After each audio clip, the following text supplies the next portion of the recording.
Well, good evening and welcome to Tucker Carlson Tonight. Think back to the weeks right before the 2016 election. Try to remember what they were telling you. One of the main things they were saying was that if Donald Trump lost the election, he would not accept the results, and this would be a deep challenge to our democracy.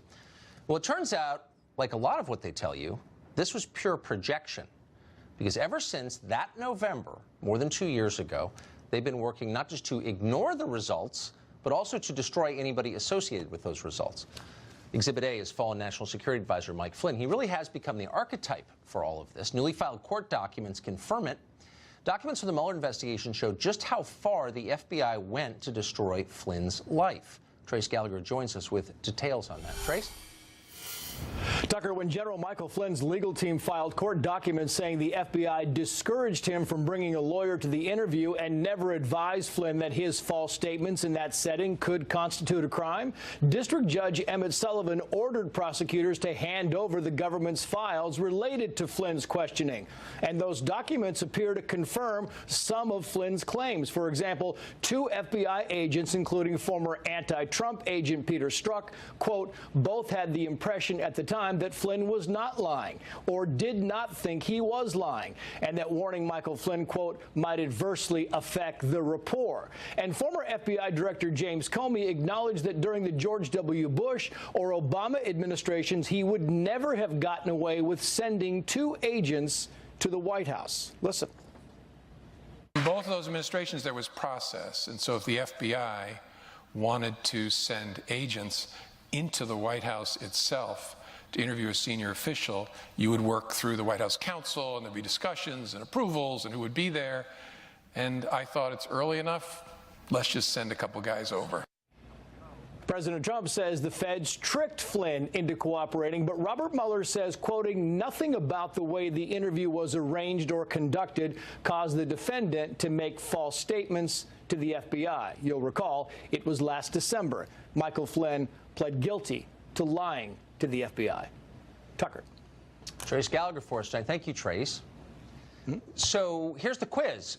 What crimes did Mike Flynn commit? If you were to ask 50 people on the street, what kind of answers would you get? Well, you'd likely get a full range. Flynn worked for Vladimir Putin. He colluded with the Turks. He was a Russian spy, a secret agent serving a hostile foreign power. He and Carter Page were seen reloading on the grassy knoll in Dallas, that kind of thing. The details might be hazy, but everybody you asked would know for certain that General Mike Flynn, after 33 years in uniform, betrayed this country. How do they know that? Because the media told them so. Do you view him as compromising the national security of the United States? Mike Flynn betrayed his country. It is unforgivable. But the greater crime was what, to me, in my view, was treason. What Flynn did in supporting a candidate who the Russians were helping through this operation, so egregious. He was essentially acting as an unregistered foreign agent. It's funny because it's treason. Oh, it's treason. That's a pretty heavy charge. It's a death penalty offense, actually. Did Mike Flynn commit treason? Well, we know the answer with some precision, it turns out, because the details are publicly available. Here's what Flynn did. He gave an untrue statement to the FBI about an entirely legal phone call he'd had with the Russian ambassador to the U.S., Sergei Kislyak. And that's it. Mike Flynn did not collude with our enemies. He did not leak national security secrets. He didn't even lie under oath. He simply claimed not to remember talking about a certain subject, and the FBI didn't believe him. The government threatened to prosecute Flynn's son, so he fled guilty. That's what happened. Oh, but say the news anchors, Flynn lied. He's a liar. Unlike us, we never lie. We're good people. But Mike Flynn is not a good person. He's a liar and a criminal. That's what they're telling you.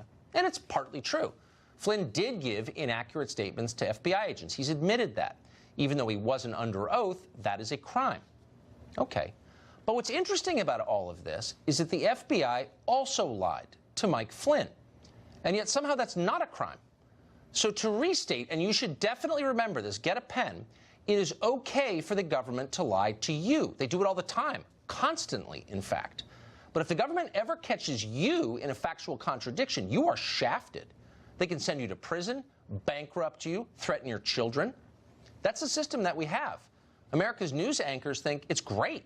The system has served them well. They're on the government side on this one. In fact, on most matters, whatever the ruling class is for, they're fully on board.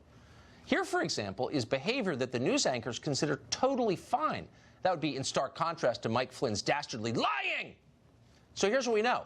We know that notes taken by Andy McCabe, he was then the deputy director of the FBI, show that the Bureau deliberately planned to trick Flynn and take advantage of his friendliness and his stated desire to help their investigation. We know this because Andy McCabe took notes. And in his notes, he explained that he told Mike Flynn he wanted to interview him, quote, as quickly, quietly, and discreetly as possible. McCabe suggested that having a lawyer, one of those pesky attorneys present, would be unnecessary and time-consuming, a hassle. Don't worry about it, man. Well, Flynn, and a close associate who we talked to this afternoon describes him as trusting by nature, agreed to those terms. Obviously a mistake. He clearly thought he was helping the FBI, but he wasn't. He was walking into a trap. One of the agents he met was Peter Strzok. Remember the name? He's a political activist who famously promised his mistress he'd help to stop Trump. Whatever that means. Well, we're getting a sense of what it means, actually. According to the FBI's own documents, Andy McCabe, Peter Strzok, and the rest decided that FBI agents should not warn Flynn that making a misleading statement to the FBI would be a crime. Now, the analysis suggests that somehow Flynn knew this and he must have been a moron for not bringing a lawyer. And that since he ran an intelligence agency, he must have known that any calls with Kislyak would be taped and transcribed. But that is, in fact, an argument for his innocence. Of course he knew that the FBI would be able to check everything he said against information they themselves had gathered. So knowing that, why would he lie? Maybe because he didn't think he was lying.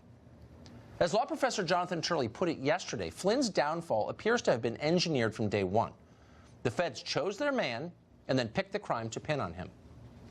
And then Mueller decided to go back and charge him. It became a canned hunt. They put this guy in a cage and they shot him. They put him in a cage and shot him. Huh. Well, just because there's still no evidence of Russian collusion doesn't mean we haven't become a lot more like Russia. Joe DeGenova is a former U.S. attorney for the District of Columbia, and he joins us now. I just want to state at the outset, Joe, he lied, say the news anchors. He lied! And he deserves whatever's coming to him. Assess that claim, if you would. He did not lie, and in fact, the FBI knew it. Let's remember what this is about. This was a pretextual crime created by the FBI and by Sally Yates, the acting attorney general. Remember, after the election, Hillary Clinton needed a reason why she lost. Enter Russian collusion. Part of that was to find somebody in the administration to frame for talking to the Russians. They found General Flynn. But in fact, all of General Flynn's conversations with the Russian ambassador and everybody else were legal. So why did the FBI approach him? They knew what he said. They knew it was legal. The answer is they wanted to frame him, and they succeeded. And he did not tell them false information. Some of it may have been paused. It may have been nuanced. He did not lie. And indeed, the agents who actual 302s are available said he didn't lie. And it's interesting that Mueller did not turn over the original 302s to Judge Sullivan today. He turned over an interview of Agent Strzok, which was done months later by Mueller's people. The answer is Michael Flynn was framed in order to get at Donald Trump. Sally Yates, James Comey, Peter Strzok, Andy McCabe all planned it. What you are watching play out in an American courtroom is one of the most disgraceful events in American criminal justice, and everybody on Mueller's team should be ashamed of themselves, and none of them should ever be allowed to go back into the Department of Justice. And any attorney who advised Michael Flynn to plead guilty to this, rather than going public with the frame-up that was happening to him, ought to be, I think, disbarred.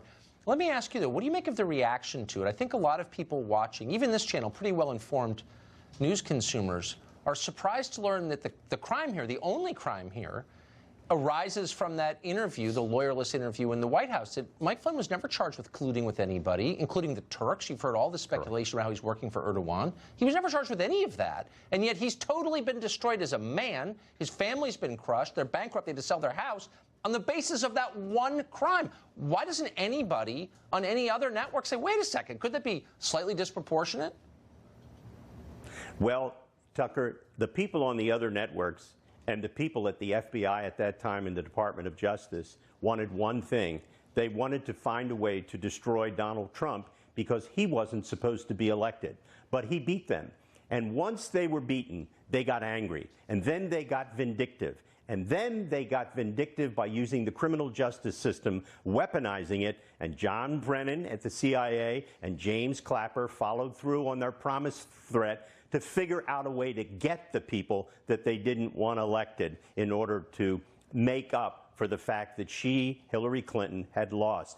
This has become one of the greatest scandals in the history of our country, and the media is ignoring it.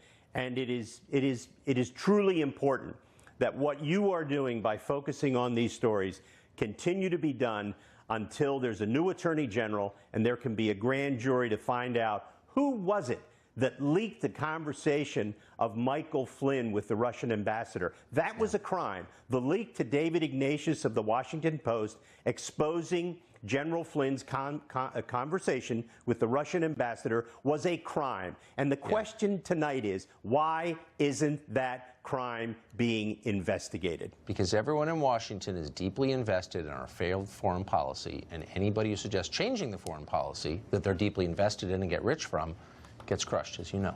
Joe diGenova, thank you. Thank you.